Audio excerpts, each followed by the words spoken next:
दोस्तों, इस वीडियो में आपका हार्दिक स्वागत है। मैं हूं पत्रकार योगेंद्र योगी। दोस्तों, झालावाड़ में स्कूल में जो हादसा हुआ था जिसमें 7 बच्चों की दुखदाई मौत हुई और 30 से ज़्यादा बच्चे उसमें घायल हो गए थे, उसके बाद भी आप देखिए कि राजस्थान में ऐसे हादसे लगातार जारी हैं। मतलब स्कूलों की जो इमारतें हैं, उनके बरामदे हों, चाहे छज्जे हों, चाहे दीवार हो, उनका गिरना जारी है। लेकिन सौभाग्य यही समझिए, किस्मत समझ लीजिए आज बच्चों की, कि उनके परिवार की और उनके बच्चों की किस्मत है कि उनमें जो हादसे हुए उसके बाद उनमें कोई घायल नहीं हुआ और ऐसी कोई दुखदाई खबर सुनने को नहीं मिली। ये सब ईश्वर की कृपा मान लीजिए आप। बाकी सरकार के भरोसे तो यहाँ पर कुछ नहीं चल रहा। मैं आपको बता दूं कि आज जो खबर आई है वो ये है कि चूरू, उदयपुर और झालावाड़ में स्कूलों की कहीं छत गिर गई, कहीं बरामदे गिर गए, कहीं दीवार गिर गई। लेकिन आज चूंकि रविवार था, इसलिए इस तरह की कोई अनहोनी घटना आज नहीं हुई जिसमें कोई दुखद समाचार होता। ये सब सरकार के भरोसे तो अब कुछ नहीं है, सब ईश्वर के भरोसे ही सब चल रहा है। पूरा प्रदेश ही लगता यही है कि पूरी व्यवस्था जो है, शासन व्यवस्था, पूरी सरकार अब खुद ही भगवान के भरोसे है। तो सवाल इस बात का है कि जब भगवान के भरोसे सब कुछ चल रहा है तो आखिर इस सरकार की, इस शासन तंत्र की जरूरत क्या है।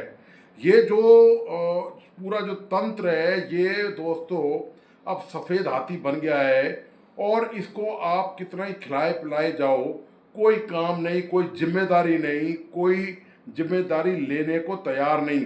सरकार ने इस हादसे, झालावाड़ वाले हादसे के बाद घोषणा कर दी कि जो प्रदेश में जर्जर स्कूल हैं, 2000 से ज़्यादा जर्जर स्कूल हैं, उनमें मरम्मत का काम किया जाएगा। उन मरम्मत वाले जो कमरे हैं उनमें कोई नहीं जाएगा। सवाल इस बात का ये कि सरकार आखिर नींद से जागी और पिछले जो बजट की जो घोषणाएं हैं इस मामले में, वो अभी तक चींटी की चाल चल रही हैं। वित्त विभाग राजस्थान का उन पर कुंडली मारे हुए बैठा है। वहाँ आप जानते हैं कि पता ही है आपको कि सरकारी तंत्र में काम कैसे होता है। आप कोई एप्लीकेशन किसी डिपार्टमेंट में लेके जाइए कि आपका कोई काम है, नल बिजली का कनेक्शन है, मकान का काम है, दुकान का काम है, कोई भी इस तरह का आपका राशन कार्ड बनवाने का काम है, या आपको लाइसेंस बनवाना है वाहन के लिए, आप जानते हैं कि फिर आपकी हालत क्या होती है। तो जब आपकी इंडिविजुअली ये हालत होती है, तो जब सरकार का काम सरकारी विभाग ही करें दूसरे सरकार का, तो वहाँ तो फिर अंधेर गर्दी और चौपट राजा होना ही है। तो निश्चित तौर पे सरकार ने ये घोषणा कर दी, चीफ सेक्रेटरी ने भी घोषणा कर दी है, सख्त निगरानी करने की और जांच कराने की बात की है कि स्कूलों में कोई पुनरावृत्ति नहीं हो। लेकिन उसके बावजूद आप देखिए कि कल भी मैंने आपको बताया था, वीडियो के माध्यम से ये जानकारी दी थी कि कल भी स्कूलों में, राजस्थान के कुछ स्कूलों में ये दुर्घटनाएं, इस तरह की हादसे हुए थे। कहीं दीवार गिर गई, कहीं छत गिर गई, कल भी हुआ था और इसकी कंटिन्यूटी आज भी जारी है लगातार। ये आज भी यही सूचना स्कूलों से मिली राजस्थान में 2-3 जगह। तो सरकार ने और स्थानीय प्रशासन ने अब उनके पास कुछ बचा नहीं है चारा कि कौन हादसा हो जाए और किसके गले में ये जो है घंटी टंग जाए इस जिम्मेदारी की। तो इन्होंने बचाव का देखिए क्या तरीका निकाला है, स्कूलों की छुट्टी करवा दी। 3 जिले हैं जो मेरे पास जानकारी आई है, वो ये हैं, एक तो भीलवाड़ा है और एक धौलपुर है और एक शायद कोई ज़िला और है। इन तीनों जिलों में अगले 3-4-5 दिन में छुट्टियां रहेंगी। यहाँ पर जो जर्जर स्कूल है, उन स्कूलों की व्यवस्था को देखते हुए, हालात को देखते हुए वो छुट्टियां कर दी हैं। मतलब एक तो स्कूलों में पढ़ाई लिखाई पहले ही जो आपको पता है क्या हालत है, ऊपर से आपने छुट्टी कर दी। उन बच्चों के लिए आपने कोई इंतजाम नहीं किया। उनको आप कहीं और भी शिक्षा की व्यवस्था कर सकते थे, पंचायत में, धर्मशाला में, कहीं और उनकी बिल्डिंग की व्यवस्था कर सकते थे, लेकिन वो सब नहीं किया। छुट्टी करना बड़ा आसान काम है जो वहाँ पर उस स्थानीय प्रशासन ने कर दिया। ये दोस्तों हाल है। और इसमें एक नया डेवलपमेंट और भी है कि झालावाड़ वाले हादसे के मामले में वहाँ की जो प्रिंसिपल थी स्कूल की, जहाँ पर यह हादसा हुआ था, बच्चों की जहाँ जाने गई थी, वहाँ पर प्रिंसिपल और 4 शिक्षकों के खिलाफ FIR दर्ज कराई है जी, वो स्थानीय ग्रामीणों ने कराई है। अब सवाल इस बात का ये है कि इतने ही सब कुछ कवायद करने के बाद भी यदि किसी भी सरकारी स्कूल में ऐसा कोई हादसा छोटा बड़ा होता है तो उसकी जिम्मेदारी कौन लेगा। सबसे बड़ा सवाल, यक्ष प्रश्न इस घटना के 2 दिन बाद आज भी यही है और भविष्य में भी यही रहेगा कि इसकी जिम्मेदारी कौन लेगा, इसके लिए कौन जिम्मेदार ठहराया जाएगा। क्या केवल स्कूल के शिक्षक और प्रिंसिपल ही इसके लिए जिम्मेदार है?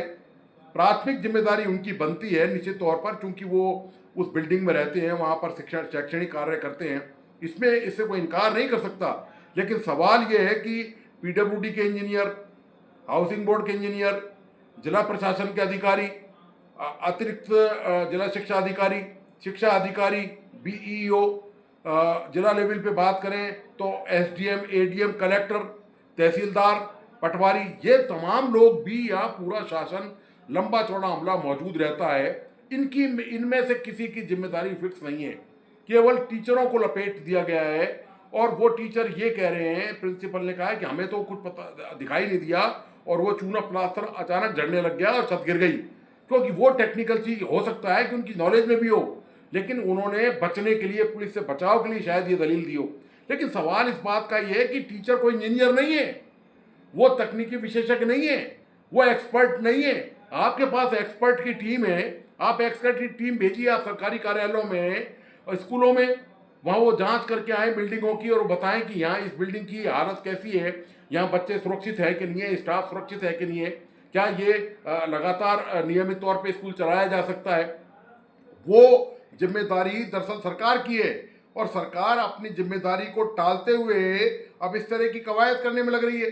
सरकार ने ये हालांकि सुनिश्चित किया है, मुख्यमंत्री ने पैसे की बजट की घोषणा की है रिपेयरिंग के लिए, लेकिन दोस्तों जो बजट की घोषणा की है, जो 2000 राजस्थान के सरकारी स्कूल हैं, वो ऊंट के मुंह में जीरे के बराबर है।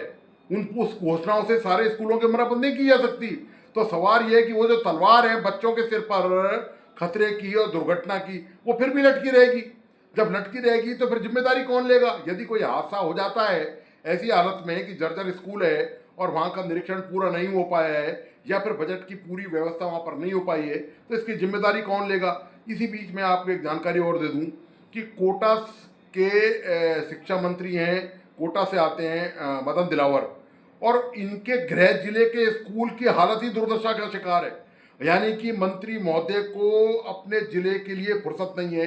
वो पूरे प्रदेश के स्कूलों की इमारतों की या वहाँ पर शैक्षणिक व्यवस्था की क्या व्यवस्था करेंगे, वो अपने जिले को नहीं संभाल पा रहे। उन्होंने वहाँ झांक कर नहीं देखा, जाने की जरूरत नहीं समझी। वो तस्वीरें मैंने कुछ लगाई हैं, आपको इस वीडियो में मिलेंगी वो तस्वीरें। साथ साथ मैंने कोशिश करी है कि वो दृश्य आपको दिखाऊं कि कोटा जिले के जो स्कूल हैं और जो इनका गृह जिला है मदन दिलावर का, जो इनका निर्वाचन क्षेत्र है, वहाँ की जब हालत ये है तो आप राजस्थान के बाकी जिलों का अंदाजा लगा सकते हैं।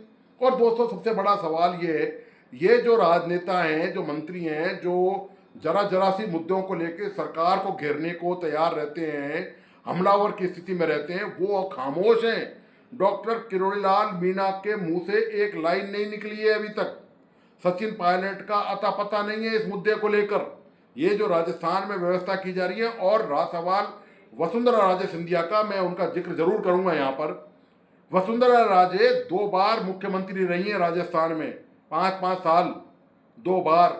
सवाल इस बात का है कि जो वसुंधरा राजे अपने बेटे के संसदीय क्षेत्र झालावाड़ में ये हादसा हुआ है मनोर थाना में, वहाँ पर स्कूल पहुँची और उन्होंने बच्चों के परिजनों के साथ दुख बांटा, शेयर किया। बहुत अच्छी बात है, बहुत अच्छा काम किया और ये जनप्रतिनिधियों करना चाहिए। लेकिन सवाल वसुंधरा जी से ये पूछा जाना चाहिए कि आप 2 बार मुख्यमंत्री रही राजस्थान की, भारतीय जनता पार्टी की सरकार 2 बार पहले भी रह चुकी है, ये तीसरी बार है जब भजनलाल शर्मा मुख्यमंत्री और भाजपा की सरकार राजस्थान में है। सवाल इस बात का ये है कि वसुंधरा जी ने अपने कार्यकाल के दौरान ये वो जानकारी वही दे सकती हैं। दोस्तों ये पुराना मामला है कि कितने स्कूलों की हालत जर्जर थी, उनके लिए कितने बजट का प्रावधान किया गया, कितने स्कूलों की मरम्मत कराई गई, और जब उनका कार्यकाल खत्म हुआ दूसरा वाला, उसके बाद कितने स्कूल ऐसे अधिशेष रह गए जिनकी इमारतें बैठने लायक नहीं थी, जिनके भवन स्कूलों में संचालित करने लायक नहीं थे, बावजूद उसके लगातार वो स्कूल चलाए गए। वसुंधरा जी इसका जवाब दे सकती हैं, वो ही बता सकती हैं कि उनके जब मुख्यमंत्री के कार्यकाल में उन स्कूलों का क्या हुआ। तो सवाल इस बात का ये है कि कोई भी दूध का धुला हुआ नहीं है, चाहे वो कांग्रेस की सरकार के मुख्यमंत्री हों, चाहे वो भारतीय जनता पार्टी की सरकार के मुख्यमंत्री हो या सरकार के मंत्री हो या पूरा प्रशासन हो। सरकार प्रशासन से चलती है, अधिकारी अफसर सरकार को चलाते हैं, वही सरकार के आंख नाक कान होते हैं, वही रीति नीति की पालना करवाते हैं सरकार की। तो यही अफसर बताते हैं कि सरकार कैसे चलेगी। इन्होंने पहले भी सरकार चलाई है और आगे भी चलाएंगे सरकार। इनकी कोई जिम्मेदारी कभी फिक्स नहीं होती। आप बताइए, इतना बड़ा हादसा हो गया, एक भी अधिकारी के खिलाफ एफआईआर दर्ज नहीं करी, सरकार ने किसी को सस्पेंड नहीं किया, ना वहां पर जिला शिक्षा अधिकारी की कोई जिम्मेदारी तय की गई, ना वहां पर जिला प्रशासन के किसी अधिकारी की, पुलिस प्रशासन के किसी अधिकारी की जिम्मेदारी तय की गई। कोई कार्रवाई नहीं, सब बिल्कुल आराम से हैं, चैन से हैं, सुख से हैं, उनको कोई लेना देना नहीं। हाथ से हैं, हाथ से है, हाथ से होते रहेंगे, हाथ से पहले भी हुए हैं, हाथ से अब ये भी हुआ है। इसके बाद भी कोई गारंटी नहीं है कि कोई हादसा नहीं होगा। क्यों गारंटी नहीं है? क्योंकि जिम्मेदारी किसी की नहीं है, कोई जिम्मेदार लेने को ना तो तैयार है और ना सरकार जिम्मेदारी फिक्स करने की कोई जिम्मेदारी उठाने को तैयार है। यह आप देखिए, ये पूरे प्रदेश का हाल है दोस्तों। प्रदेश का क्या होगा, बच्चों का भविष्य कैसे संवरेगा, उनकी ज़िंदगी का क्या होगा दोस्तों, कुछ नहीं कहा जा सकता। ये सब यहाँ भगवान भरोसे चल रहा है। पहले भी भगवान भरोसे था कांग्रेस की गवर्नमेंट में, तो भारतीय जनता पार्टी के हालात भी उससे बहुत ज़्यादा अच्छे नहीं हैं। तो दोस्तों, आपको आज का विश्लेषण कैसा लगा, प्लीज़ अपने लाइक एंड कमेंट के साथ बताइए। इस वीडियो को प्लीज़ अपने दोस्तों और परिजनों को ज़रूर शेयर करें। मेरा तमाम दोस्तों से आग्रह है कि जिन मित्रों ने इस यूट्यूब चैनल को सब्सक्राइब नहीं किया है, प्लीज़ सब्सक्राइब करें, लाइक करें और बेल आइकन का बटन प्लीज़ ज़रूर दबाइए। धन्यवाद।